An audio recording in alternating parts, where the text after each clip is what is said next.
Opening with the king's pawn controls the center and opens up the light-squared bishop and queen, often leading to sharp games.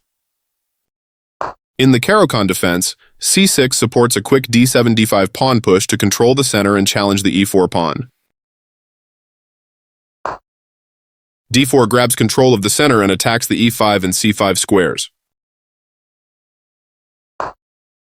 d5 controls the center and attacks the e4 pawn.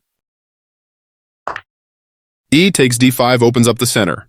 White can now develop the light-squared bishop to d3, where it will attack black's kingside.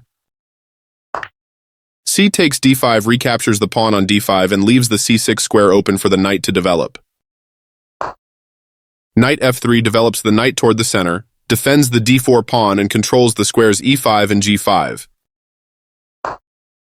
This pins a knight, which restricts its mobility. This threatens to eventually win a pawn. This permits the opponent to win material through an eventual fork. White can win material through a fork with the right follow-up from here. This blocks the check from an opposing queen. White will be winning material with that fork. Moving the same piece twice in the opening isn't good for development. This threatens to tactically win a pawn. Recaptures. This wins material. This evades the check from the queen.